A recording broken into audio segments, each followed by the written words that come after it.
I spent a lot of time helping to translate the complexity of growth into clear strategies and tactics that nonprofits can use to build stronger organizations and have more impact. But none of that matters if you don't have strong systems in place. That's what my conversation with Rachel Bearbower is about today, and it's a great one.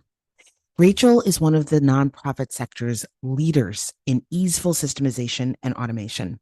What that means in practice is that she takes all of the messy parts and pieces of a nonprofit, from your meetings to your tech tools, things that seem like they have nothing to do with one another or that shouldn't be able to talk to each other or work together. And she translates them into seamless, clear systems that give you back your time, reduce the manual work of your teams, and make growth easier and more sustainable. Seeing how disparate pieces of things fit together and can be arranged to make life easier is Rachel's zone of genius. And today, we talk about how to apply some of her core lessons and strategies to your own organization and system building. Enjoy. Welcome to the Nonprofit Mastermind podcast. I'm Richie-Babbage. I've been in the social impact game for 25 years as a social justice lawyer turned two-time nonprofit founder and leader turned growth strategist and coach for leaders around the country. I grew my nonprofit from me and an intern in a tiny closet to a high-impact seven-figure organization. And along the way, I learned so much about how to build an organization that has real impact and how to do it without burning out. In this podcast, I share the nuts and bolts of all of it so you can do that too. We dive into the mindset, strategies, and tactics of how to scale a high-impact organization and how to do it in a way that's truly sustainable. Welcome to this week's episode of the Nonprofit Mastermind podcast. I'm particularly excited about this week because I have one of my absolute favorite people on the show as a guest, Rachel Bearbower. Hi, Rachel. Hello. I'm going to do a little intro of Rachel because it's really amazing all of the things that Rachel has done, both in our sector and just in the world. And I don't think it's in her bio, but she helps run and has helped to build a farm and is like an active farmer, which for those of you listening who have ever done anything in agriculture or farming is an enterprise building effort on its own. So I just want to get that in there. The actual bio is that Rachel is the founder and CEO of Small Shop Strategies. It's a nonprofit consultancy focused on teaching nonprofit executive directors how to detangle their systems so that they can focus their time and energy on what really matters, building relationships and raising more money for their causes. In just the last 3 years, Rachel has built a community where over 100 EDs are showing up for themselves and learning how to boldly fundraise, tell better stories, and become even more impactful change makers. You can also find Rachel, in addition to the farm, doing chores on her farm. She lives in Iowa, which I have to say, I'm falling more in love with virtually as I come to know Rachel's farm, rolling her eyes at one of her two rescue pups who have probably eaten something they shouldn't have, or, as is the case this morning, run off a mile away into someone else's farm, I guess. Yeah. Or meal prepping and practicing what she preaches. Thanks, Brooke. So I've been really excited about this conversation for a while. The work that you and I have not just done together as part of our mastermind. That's the other thing I'll throw in here is that those of you who are longtime listeners have also heard Rachel and I talking as part of our mastermind group, which is amazing. But I've just watched you work with the EDs in your own community, your Sprouted community, and build some of your newer offers around productivity and saving time and building systems. And in my own business, you are my go-to for systems. So I really wanted to bring you on as a case study and offer a case study to my listeners in what it actually looks like to think through the building of systems. I think that a lot of times people hear when they run small nonprofits, under $2 million, oh, systems will make everything better. You just need really good systems. You won't be overwhelmed when you have systems. But what does that mean, right? Yeah. And so that's what I wanted to talk through in a really nuts and bolts way with you, who is the systems guru in our sector. So let's dive in. Love it. So Why do you focus on reclaiming time for small nonprofits and setting up systems? I think hearing from you about why this is such a focus of the work that you do with EDs will help to frame and contextualize this case study for our listeners.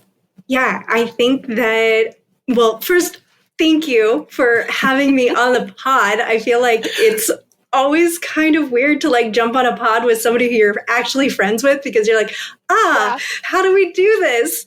We're being professional. That's right. We actually put on makeup. I know. We're like doing the thing. I curled my hair. But we are professionals and we do have a lot to say. But so why time management, reclaiming your time, building systems? Why is this so important? Time. I'm a former founder, executive director. When I was an ED, I never had enough time to do all the things that I wanted to do. Time is your most valuable asset. And I think as small nonprofits, we're just so focused on the raising money and doing more that we forget that you can always raise more, but you can never get that time back. And so much of my work, I can teach fundraising and I can teach leadership and I can teach storytelling, but time was always the thing that I struggled with. And I think we oftentimes teach what we know. And I spent a lot of my time figuring out hacks. And I was like, let me just tell people all the hacks that I have, because somebody needs to know. Somebody's got to appreciate them. And so that's how this all really started. No, I think that's exactly right. It's interesting. You and I both work with cohorts and groups of nonprofit leaders, and the sense of overwhelm, of stress, of weight almost always comes back to time. And I think one of the challenges, and I know also as a founder, that this was something that was profoundly frustrating for me, was people saying or framing things in terms of time management, right? Just be better with your time, right? Which I felt like I was pretty good with my time. I feel like I am pretty good with my time.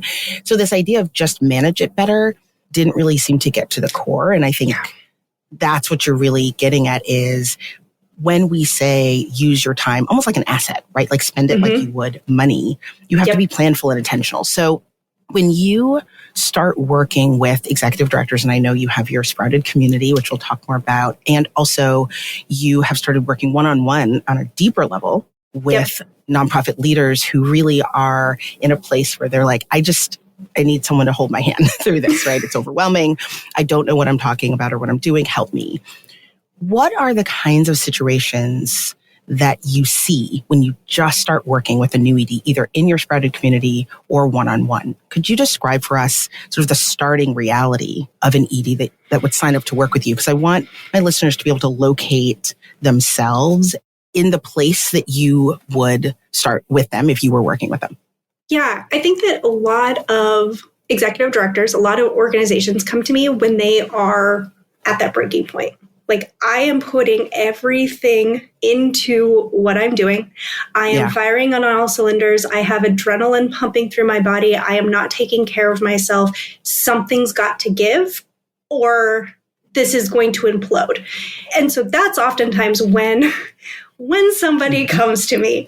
And I find it interesting when members sign up to be part of the community. So it's a year-long program, but I don't hear from them for like the first month.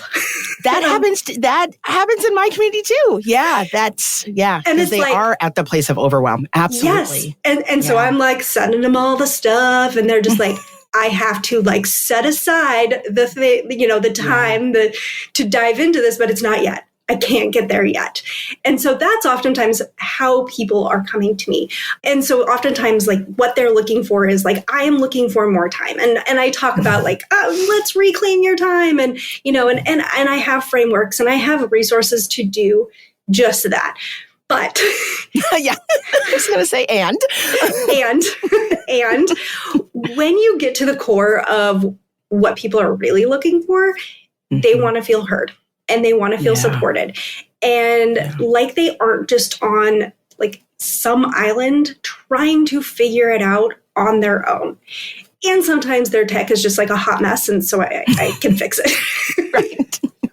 Yeah. I mean, I think you're hitting on something really important about leadership in our space in general and why this issue that you are packaging as reclaim your time or set up systems is really a deeper thing. It's that running a nonprofit is hard and complex, right? There are a lot of balls to keep in the air.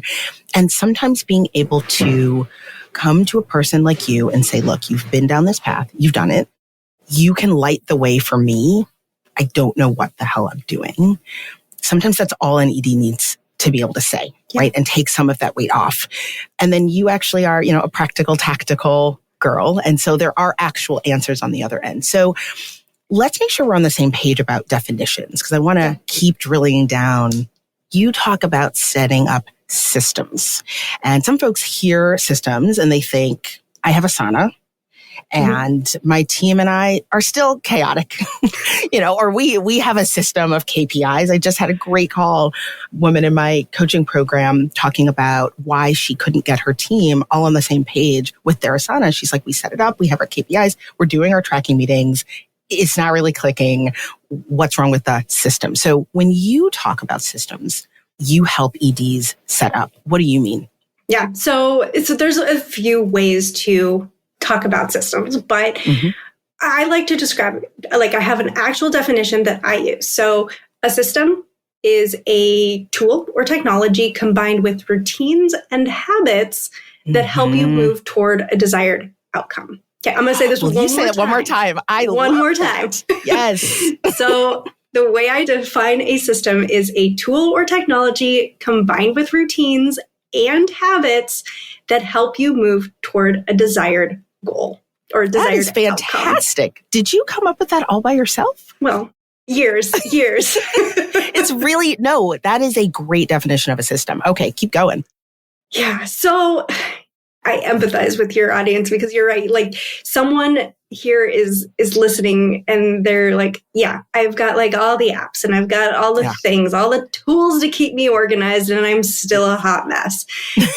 And I feel you. And I am a systems person, but I just want to put it out there. I'm not totally organized and I don't have all my systems dialed in. I am consistently trying to figure out what works, and things change. And part of this is also making sure that you're being flexible. But I do love a framework. So I think it helps our brains just move forward. You were just saying how executive directors sometimes just kind of need somebody to hold their hand. Had an executive director reach out to me. They're a mom of 2 young boys, much like you. Yay. They are planning Halloween. They were doing class projects. They had 4 birthdays in their family, multiple grants due, and a presentation that could land them a lot of money. And she was like, I just can't get to that presentation. And so I sent her a message and I was like, I know our organization well enough. And I just outlined the presentation. And she's like, oh my gosh, it's exactly what I needed. Listen, she was perfectly capable of doing that. But sometimes you just need the path. You need somebody to say, here's what to do. You don't have to figure it out. Just do this. That's right. And I think setting up the right systems, and I love the 3 elements that you highlight, right? It's the tools, it's the habits, and it's the practices. Yes. Right? Yeah. That all 3 of those go together. I think sometimes, I know in my own life, I bump up against a desire not to have to change my habits, right? That you and me both, girl. Right? I want the tool to do everything. Yes. So when I find a new email service provider, wouldn't it be great if it also wrote the emails and scheduled them for me and set up the automations and tagged everyone automatically? It doesn't. I have to do a little bit of the strategy up front and build the habits. But I also think that your example about the ED with the presentation and the kids and the Halloween in the school, that having some type of infrastructure, and you're part of that infrastructure, right? I actually think that practices and habits that involve engaging a coach or a mentor or someone else to pull in, right? That is a habit that that's part of a system, that she was able to lean on her system and move herself forward. So I think that's a great example. All right. I've got 4 systems that every leader needs that we can dive into. Yes, that is great. And I want to start with, no, actually, I don't. I want to hear your 4 systems. I was going to ask a different question, but I was like, this is literally my mind went to what are the systems? So we're just going to go with that flow. I'll come back to my question at the end.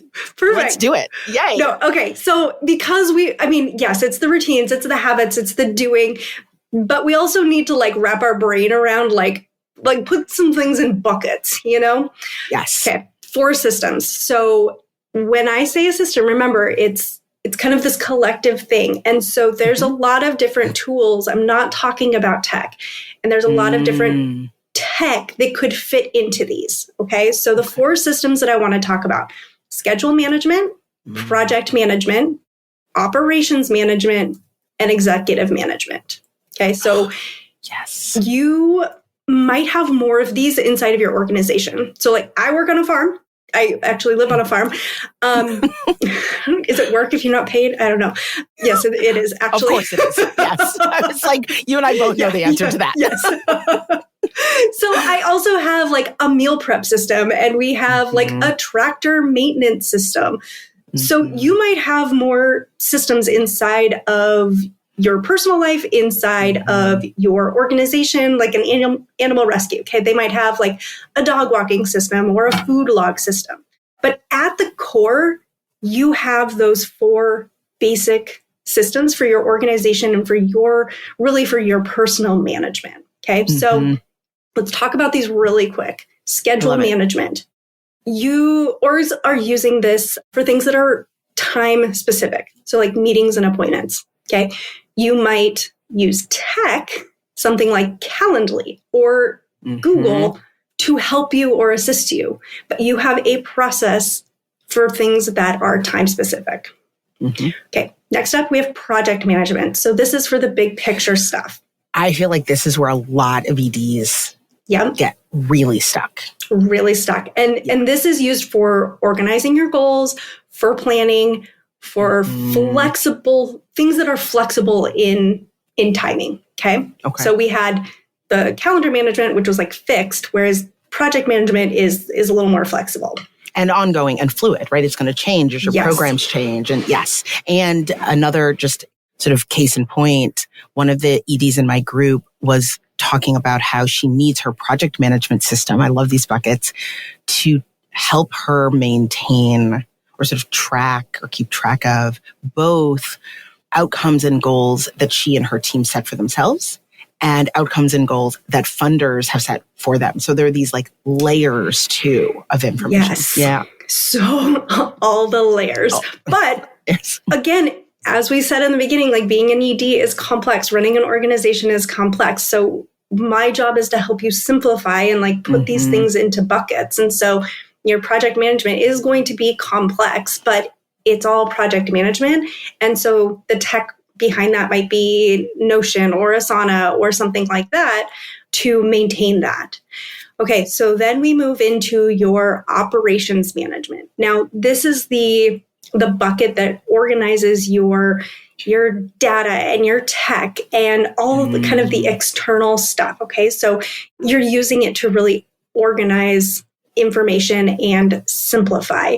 So this is kind of a good way to think of it as like your Google Drive. You know, this is where all the files go one place. Have would like everything. An Airtable be that, for example? Some people use Airtable. Yes.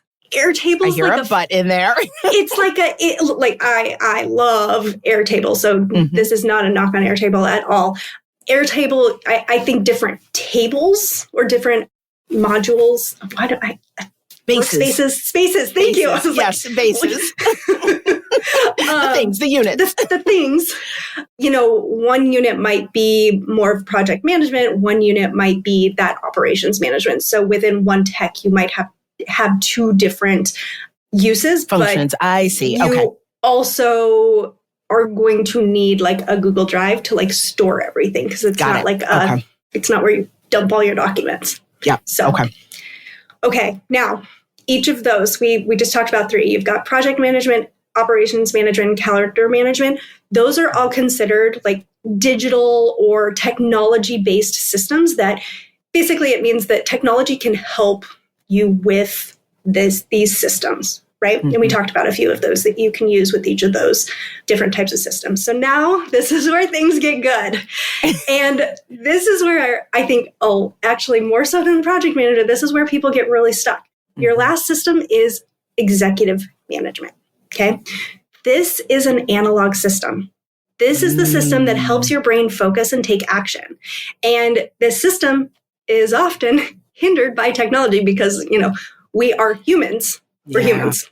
We our executive function for most people, for majority of the people, is a very human process, and it is very hard for it to be replaced by technology. Yeah, as much as we may try.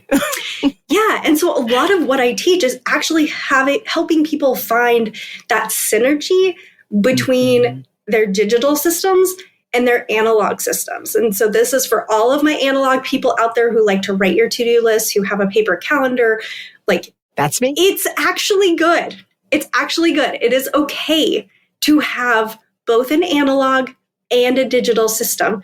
And what you have to do is figure out that synergy between the two so that you can be successful. So let me pause there for 1 minute, because you said it's actually okay. I believe you. And I feel like we hear so much and there's so much pressure for everything to be digital, right? Yeah. In the same way that your calendar, I mostly have a digital calendar, except for the things I have to do in a given day, that somehow you are more efficient, better at your job, sort of keeping up with the times if everything is digital, right? If you can do everything from your phone. So do you actually think it's better for the executive systems, the executive bucket, to have both, or is it just okay from your perspective? It's better. And I'm going to give you 3 reasons why. Yeah. Okay, so number 1, writing something down by hand provides your brain with that motor feedback to start doing the thing, right? Yeah. And it basically helps our brain to remember the thing. Yeah. Instead of putting it into our digital to-do list, it's a different process. Part of our brain. Yeah, absolutely. So number 2, it's remembering the task then allows you to take ownership and feel responsibility for the task. Okay, so I wrote down that I am going to send Brooke an email. Well, 1, I remember it because I wrote it down. 2, I now have ownership over it and feel a little, I didn't get that done. But if you just put something, into your Asana and it's a task that disappears into the ether, well, it's you don't feel with all the other ones. Yeah. So you don't have much, personal responsibility. And your ED who was talking about how something's just not clicking. My guess is that everybody's just throwing all their tasks into Asana and there's no personal responsibility. And I don't say that with the employees aren't owning their work. That's it's a human brain thing. It's a human brain. It's a short, it's circuit. You release it a little bit when you put it into Asana. It's you've closed some type of loop in your brain and you sort of let go a little bit. Absolutely. So the third thing is the one that just blows my mind every time I say it out loud and everyone's like, what? By writing something down, you are 40% more likely to complete it. I read that. Yeah. 40, that's... it doesn't surprise me. I write so much down. Oh, yeah. But that's why I asked the question, because people look at me when I show up with my laptop and my notebook, and I am old school. I have one of the spiral bound, school notebooks that my kids have. Yeah. You guys listening on the podcast can't see it, but she just pulled out hers, right? Yeah. And the back and forth, the things that I write down in that notebook, I am far more likely to invest in and get done. I will honestly say I have always just thought that was me because I'm very good at executive function things. No, I'm joking. Pat myself on the back. You should. You may never actually go back to that notebook. I have dozens of notebooks over the last 2 decades of work that I have never, ever gone back. But that's almost not the point. That is not the point. It's the writing down. It's the writing it down. And so the other piece of this is we don't often take time to, okay, I need to also say, like, I am not a gratitude person. I don't like, I know. I know. Some of our mastermind conversations, I think that's come up, especially because Rhea and I are very like woo and abundance. And you're just like, I am not going to tell you not to do that, but. Yes. But there is, again, it goes back to those like brain shortcuts that are really, really important. Gratitude is important. And I do believe in celebrating yourself. And is there anything better than putting something on your to-do list and crossing it off? No. There is not. If we're all honest, that's the best feeling in the world. This is why you do 5 things in the morning. You write them down. You write the rest of your to-do list, and then you cross them off. Again, until my 30s, I thought I was the only one that did that. And then I heard that on a podcast. I'm like, wait, anyone out there? Does that too? Yeah, anyone out there who's like, oh, I don't do that. Like, you are lying.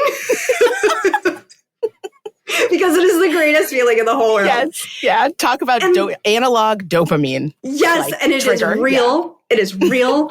And if you write something in one color and then you don't cross it off in another color, like, that extra color of like cross off, like just like really just feels good. Makes it pop. Yeah, it does. It does. And so these are the systems that not only are they like just important to like bucket all the things, but there's science behind it. There's a reason why, like, if you are getting stuck with your project management, it's probably because there's some sort of like habit routine, like something that's missing. And it's that part of like the human nature side that we're forgetting. And so that's a lot of how I am working with nonprofits, really trying to just, again, support, have them feel heard, have them feel like they're not alone. You're not alone writing the things that you did on your to-do list and then crossing them off. You are not alone. So I just want to reflect back before we go on to the next question and keep notching down because this is so, so good. I'm hearing a few things. One, I love the organization of the systems into buckets, right? This idea that there isn't just one system that you're going to have as a leader, that your organization is going to have. There are types of systems. And then within each of these buckets, because your brain engages with them differently, because your organization engages with them differently, you're going to want to have a constellation of the right tools, the right routines, and the right habits. And so when you are trying to set up your systems, whether it's your scheduling system, your project management system, your email communication systems or donor communication systems, tools, routines, and habits are where you start. Yep. Okay. So I'm an ED. I sign up to work with you. I show up. I'm overwhelmed. I've hit my wall. I'm a hot mess. From the perspective of the coach, consultant, guide, what's the first question that you would ask that ED? You would ask me when starting to help them. What's the first thing you want to know? And I ask because as listeners are hopefully starting to think about how can I apply some of what we're talking about in my own life, what's the first question you would have them ask themselves if they were working with you? Yeah. I mean, okay. What is your goal? Yes. And I know talking to my heart here. Yes. I know. And I love me some goals.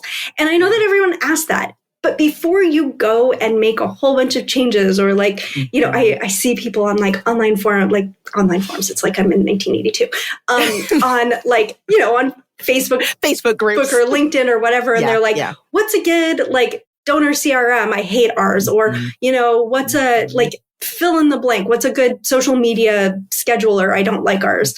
Before you go and make all those changes, you got to know what you're trying to do.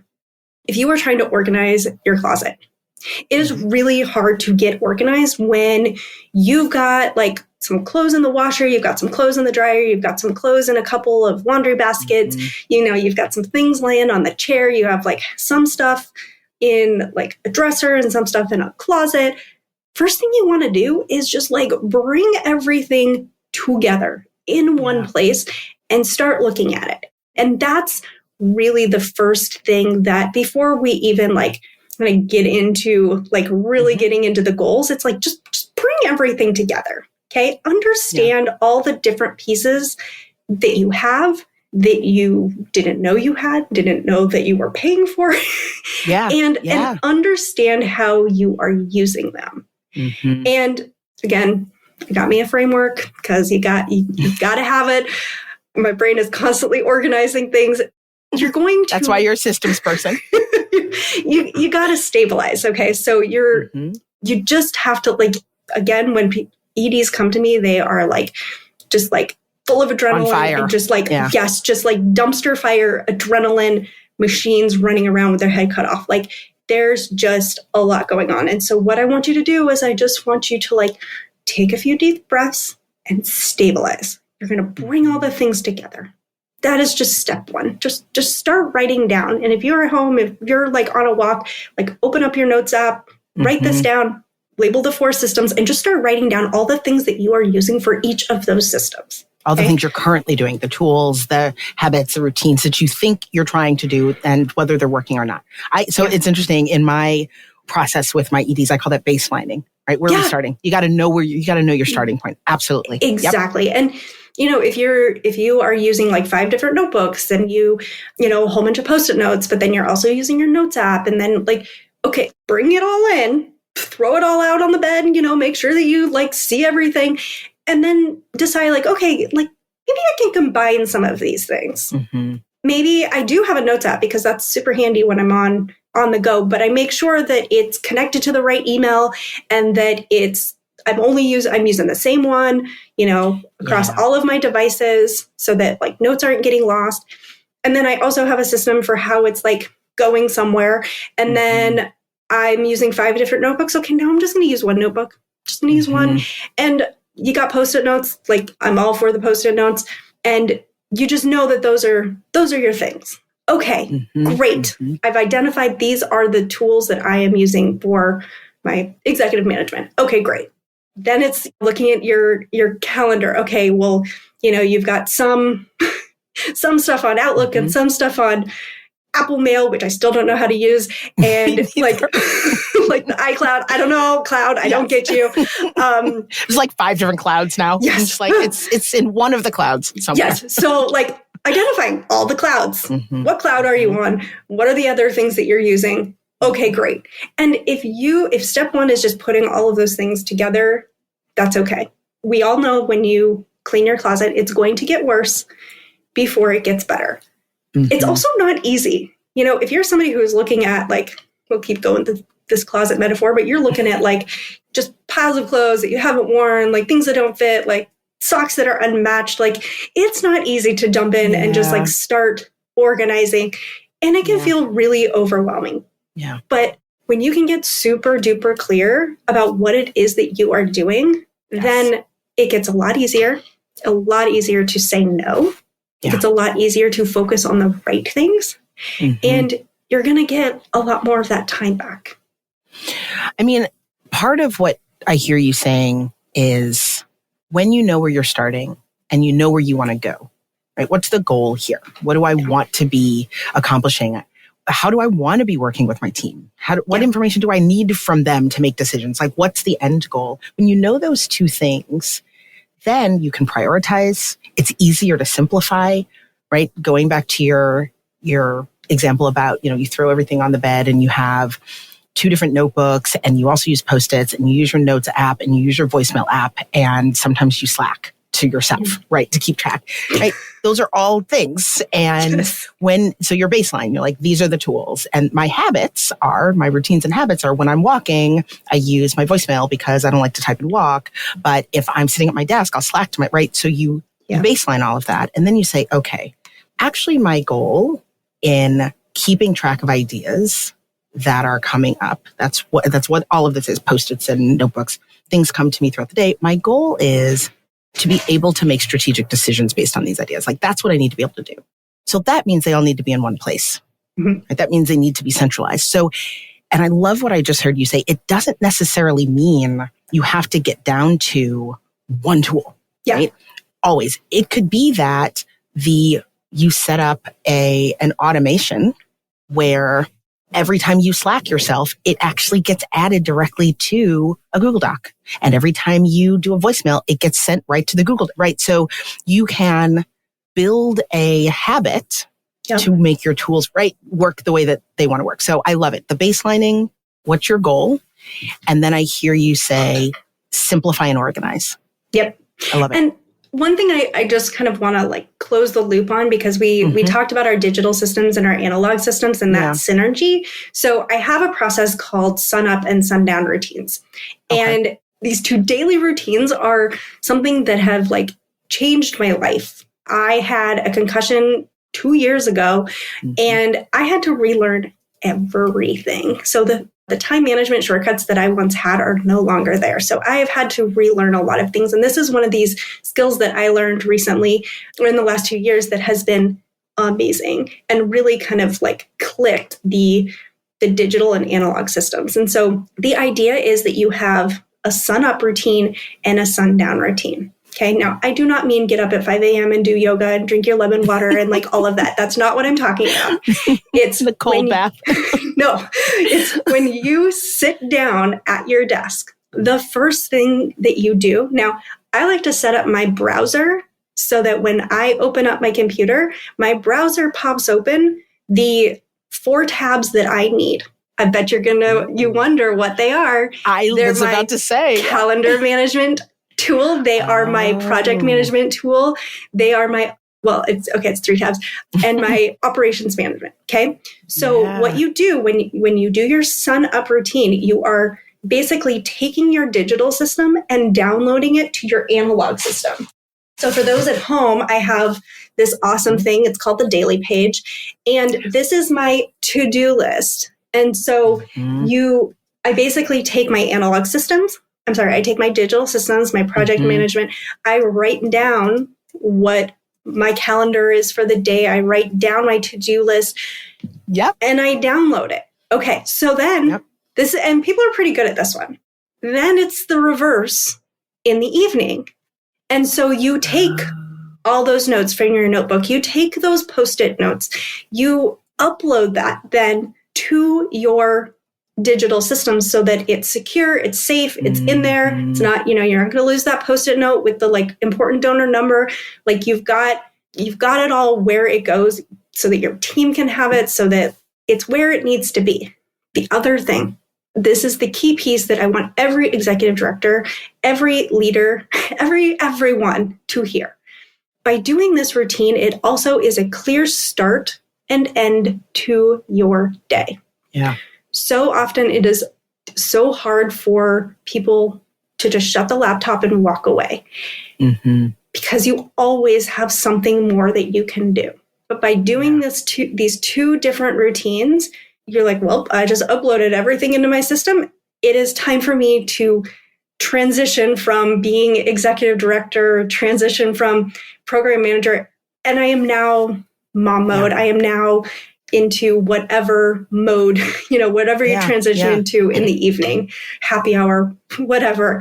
And without having like all of those things running through your head because you're like, oh, I got to remember all the things. I hope I wrote that down. You did. You took that 10 minutes at the end of the day to get it out of your to get it, download it from your brain onto your, to-do list and upload it into your digital systems. And you just, you do those 2 routines every single day. And that also is going to help you get back your time because you aren't always searching for stuff. You have it all there. I mean, the switching costs are real. You lose up to 2 hours a day. Yeah. Context switching. Yes. 2 hours a day. Yep. Moving between tools, moving between meetings, trying to hold things in your mind, which is, decision fatigue, getting to the end mental of the day. Load. Yeah. Mental load grows throughout the day. I mean, that even means like switching between tabs. Like that is context switching. Yes, absolutely. So I want to ask just a quick question about tools. Going back to, you were describing as part of your example, throwing all the different tools on the bed and just sort of baselining and understanding where you are. And you mentioned a bunch of different kinds of tools. Some of them are analog and some are digital, notebooks, Post-its, and then there's, Slack and Calendly and your notes app.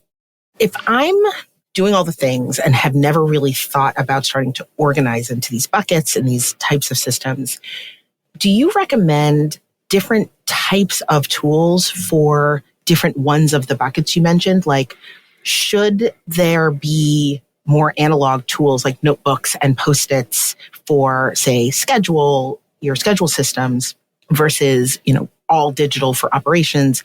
Should there be a blend, or is it really sort of what people find works best for them? What would you recommend? So I think it really depends on what works best for people. Okay, that's good news. Yeah. I have been, I've been trying to find like the perfect tech stack. It doesn't exist. When I find it, y'all will be the first people to know. I'm going to tell the whole freaking world. But I think that there is going to be a blend. But I think what's important is identifying, like, these are the things that I am using. And there is no tool that is perfect. Yeah. There is going to be compromises. And this is a lot of what I talk about with the organizations that I do system work, like actually like the system work. And the system work that I do is actually like really helping. It's more of the technical side where I'm really helping like the tech talk to each other and like help you create like automations and things like that. So it's a little different than what we just talked about. There are still some foundational principles, but it's okay to have a notebook. I have a very specific notebook. When Amazon is out of it, I get very upset.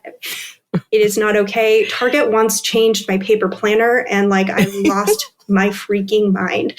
So I'm like, okay, I chose you. You need to stay the same forever. Exactly. So identify what does work for you, but like then just stick to it. Have the thing, stick to it.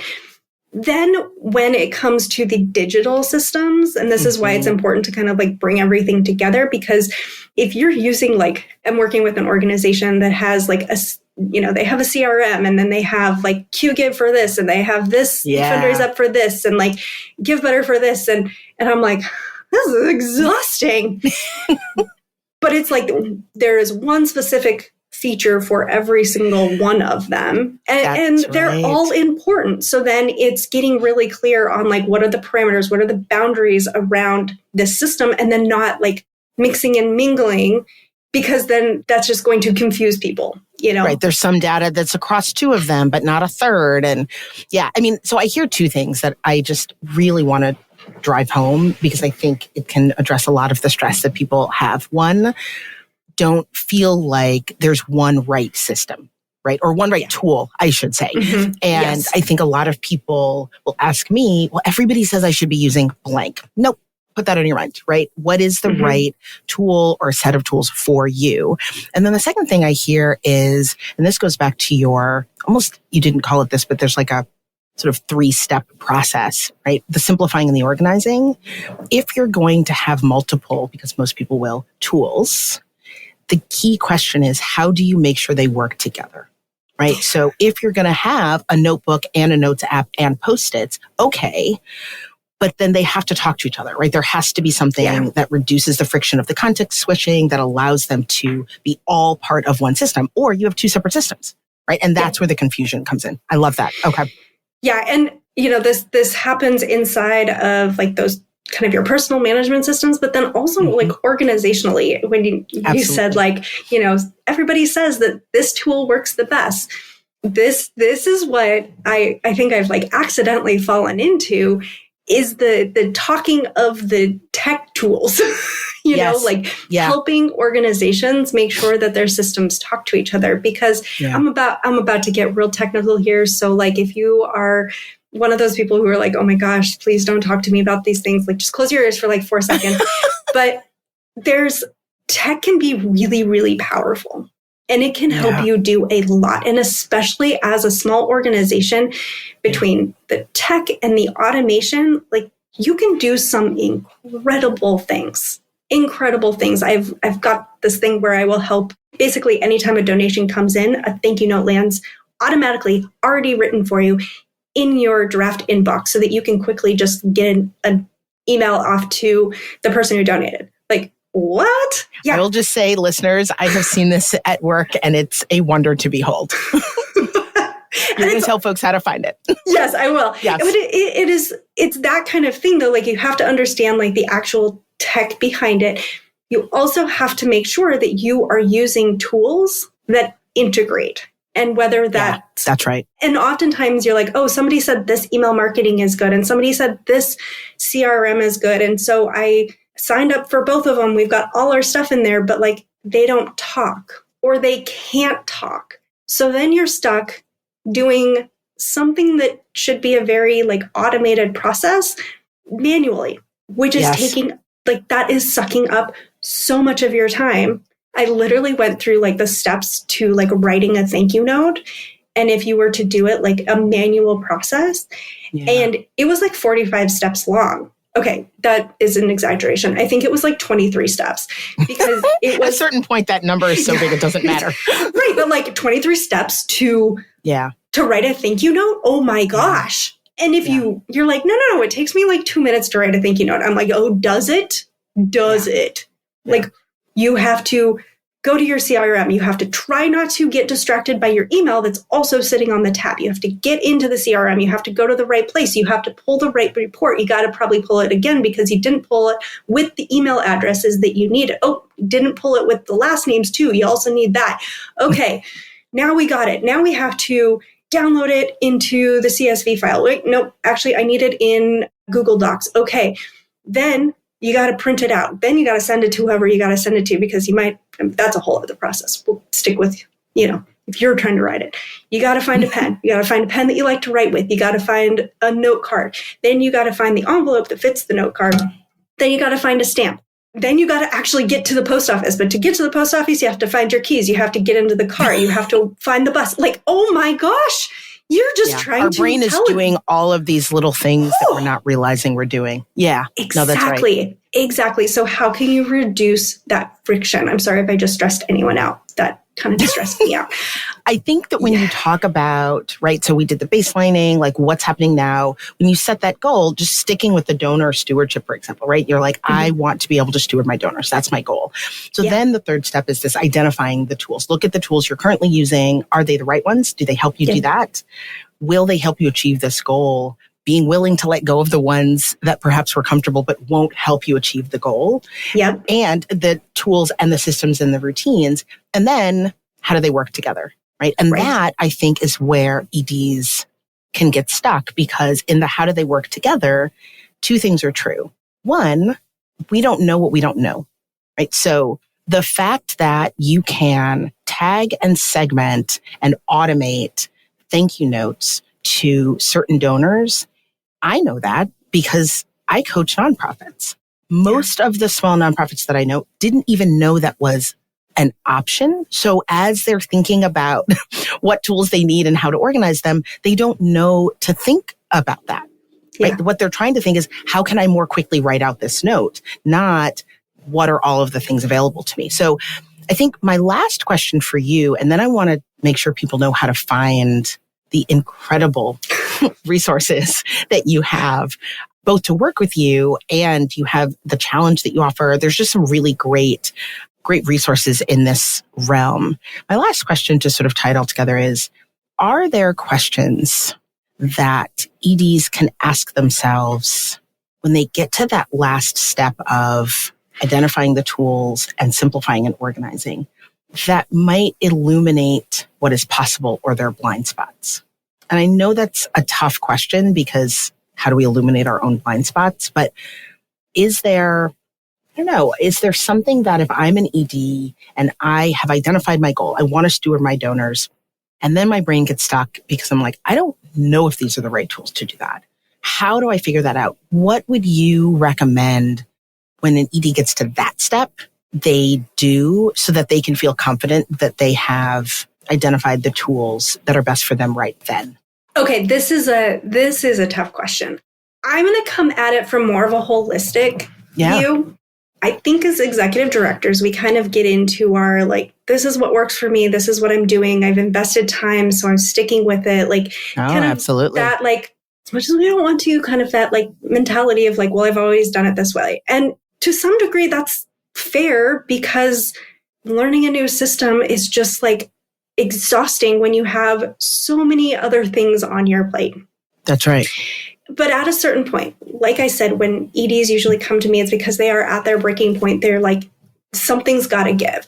And oftentimes they have absolutely no idea what's got to give, because everything is a priority. Yes. Everything is a priority. And we all know that as an ED, you are juggling fireballs and you are juggling glass containers and all the things. And you have to be intentional about what's going to drop.